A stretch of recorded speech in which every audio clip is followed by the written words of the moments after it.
May I now request Mr. Tandon to make his presentation? When this session began, Mr. Chatterjee did point out that the most difficult task is chairing pre-lunch session. I think it's equally difficult to be the last speaker in that session. So you've seen some side conversation going on between us, and he keeps looking at his watch. And when I walked in the earlier, he said, "You're on for 16 minutes," and slowly I've seen the time allotted to me whittle down to it. So, okay, thank you very much. So what I'll do is I'm going to actually, as Mr. Gupta and I spoke about what we should be, some of the ground we should be covering. So I decided that Mr. Gupta said he'd speak about independent directors, and I said, look, linked to that is that whole concept of remuneration. So I'll talk about that. But before I kind of talk about this whole thing on remuneration, let me just refer to something which Kaushik had spoken about in his presentation, and he gave a lot of this. He did focus a little bit on this whole debate between is the shareholder supreme or is the board supreme. And our own sense in this whole thing is that if you read the literature on corporate governance, it's actually most of it is written in the US or UK, and it actually pretty much begins and ends with the board. And a large reason for that is the fact that the ownership structure there is significantly different than what we see here. Here we've got a bunch of owner-managers. In America, you've got fairly diverse ownership of companies, and therefore, the way the shareholders get to interact with the company is through the board. And therefore, the board becomes extremely critical and extremely important. In sharp contrast to that, what we see in India is the debate is actually between two sets of shareholders. So I'm a shareholder in a company, as is the person who's running the company, let's say Mr. Birla for the purposes of the discussion. And therefore, what you're trying to see is there is a great alignment of interest.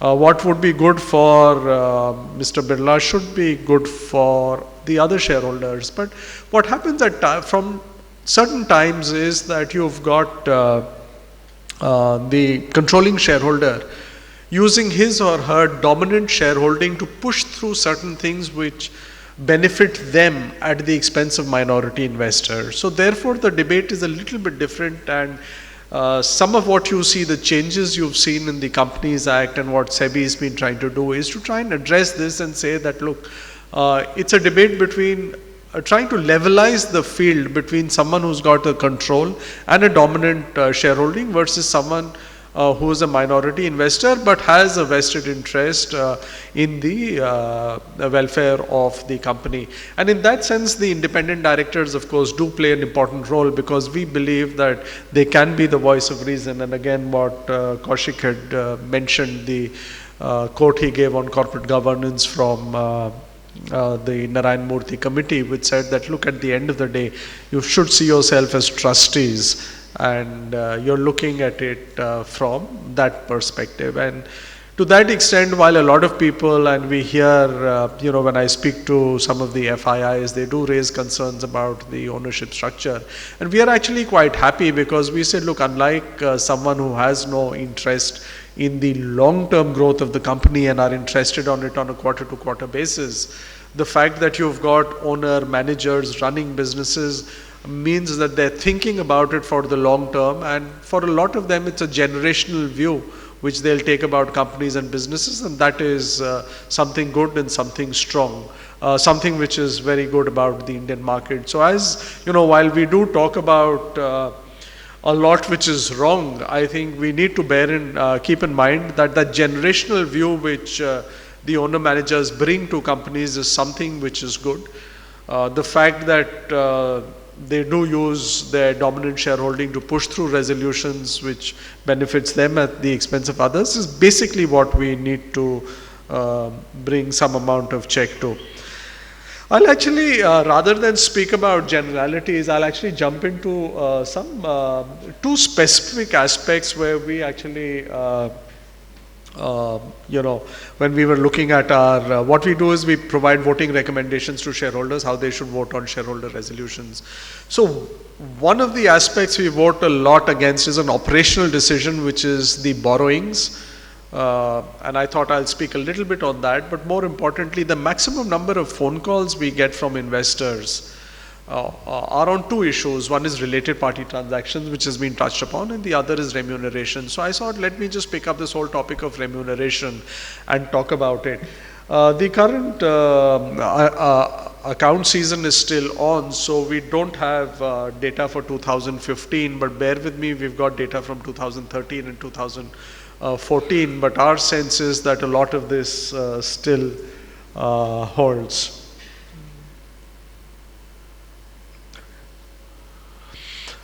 So one of the things which we worry about is the fact that most of the promoters kind of reward themselves excessively as far as remuneration is concerned. Sorry, there's something which seems to have gone wrong with the formatting, but the promoters in Sun TV, Mr. Maran and Mrs. Maran took about 112 crores. It represented about 63% of the total employees' expenses, and this is just one of the examples, and this is the one extreme which we saw. I'll talk a few more examples later on. The other is, when we look at these resolutions, there is ambiguous remuneration policies, or there's a lack of adequate disclosures which are around them. The second is, there are loopholes in the legal framework. And most of them say that, look, they'll be paid a minimum irrespective of how the company's performance is, and which translates into the fact that executive remuneration and company performance is not moving in sync. Now, one of the loopholes which we've started to see, which has happened from last year, is companies use their subsidiaries, or the promoters use their subsidiaries to pay themselves, and that's a trend which we are seeing and we are worrying about, and therefore we hope there is going to be some change in that. I'll just give you an example. One of the others we'd seen was Jindal Steel and Power Limited, Mr. Naveen Jindal. He's one of the highest paid executives in India, though you don't really talk about it. Over a 5-year period, the share price has actually underperformed. There's been a 56% drop over a 5-year period, and if you actually look at it more recently, the fall would be a lot more steeper. The salary, again, one of the things we look at is what is the difference between the salary of the promoter and the next highest executive. And I'll talk a little bit about it in terms of what are the disclosures expected. So we see that it's about 7.5 times that of the next highest promoter, and just on the performance, the profits have halved. And it's an issue which we've raised, and what we like about it is the fact that somewhere is listening, so therefore the remuneration is coming down a little bit. The other is United Spirits. So there has been some discussion on it, but I won't kind of go into it again. But one of the things we worried about was the fact that Mr. Murali, who was responsible for a lot of what had happened over the previous 3 years, had got a huge bonus by the new owners. So he's stepped down from the company, and there is talk of clawing back the bonus issue.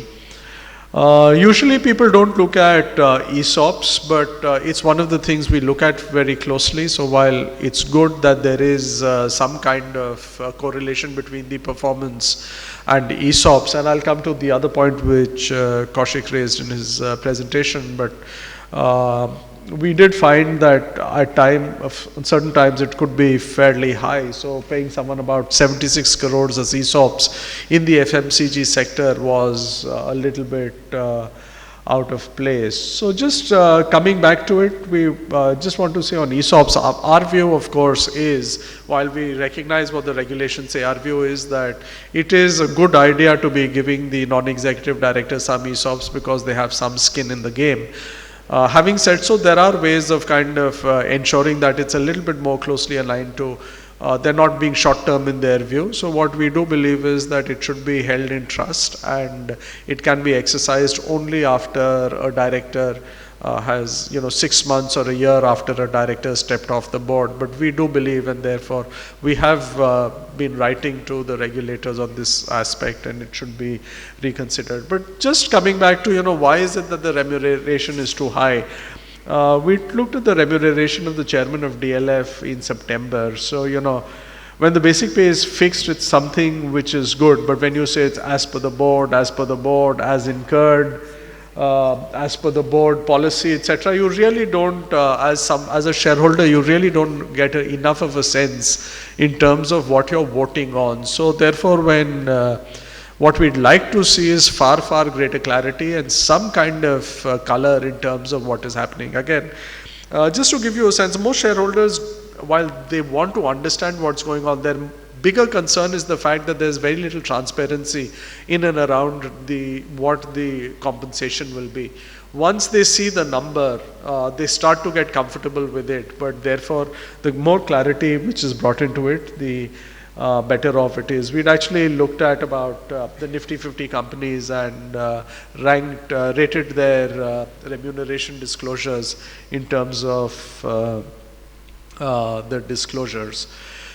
The other aspect which investors do worry about is that how much is the total family taking. So, we were looking at a company and where one of the promoters was taking about 4 or 5 crores. It's a pharma company, fairly profitable. So you were kind of okay with it. But then when you dug a little bit more, you found that there were brothers and father and son, and in the aggregate they were taking about 18 crores in all, joint family living together. So again, it's fairly excessive. So what we've looked at is in a bunch of companies. Sun I spoke to, Devi Laboratories, Apollo Tires, Hero Motocorp, Jindal Steel and Pipes. And again, when you look at companies like Hero, Jindal or Apollo, what you need to remember is they're companies with large shop floors, thousands and thousands of workers. And then you've got 2 people or 3 people from the family taking about 13 or 12% or 15% of the total wage bill. It kind of just does jar, and investors do start to worry about it. Of course, when we looked at data, I mean, these are the exceptions which I've highlighted when we've looked at all the data. The good thing is that for the most, because of the structure which people have in terms of link to performance, for the most, it's been okay. Both the SEBI's Act in the SEBI listing requirement and the Companies Act have tried to bring some clarity on this. And what you're going to see is that far greater clarity on these remuneration resolutions which come forward. So if those of you who've looked at the annual reports now would find that the ratio of the remuneration of the highest paid director to the employees ratio to the peers remuneration of key managerial personnel versus the company performance, increase in the average salary. So a lot of these details are will start to be disclosed. So therefore, this will become something where you're going to see a lot more focus, a lot more discussion, and many more headlines which would be coming in the newspapers. We've got what we believe is recommended best practice, which is there on our website. So those of you who want, they can actually look at what is happening. The other area which I just very briefly touch upon is, look, as a philosophy, we don't want to get involved in operational decisions. We kind of are comfortable with the management taking them, but we do worry about borrowings, and particularly excess borrowings. And again, one of the reasons why you find that NPLs, etc., for banks go up and companies are able to perform the way they're performing, 2 minutes, is that 3 major concerns as far as the borrowing resolutions are concerned. The first is the fact that if you look at the resolution, it pertains only to long-term loans. So things like cash credit, guarantees, etc., are kind of kept outside the preview of the borrowing resolution.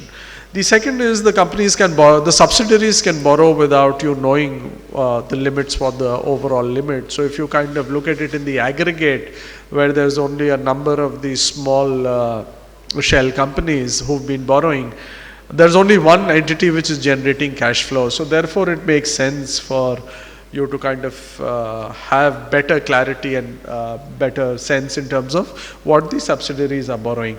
And finally, borrowing limits remain in perpetuity. So unlike the equity, when you take an approval from shareholders, it's got a 1 year shelf life.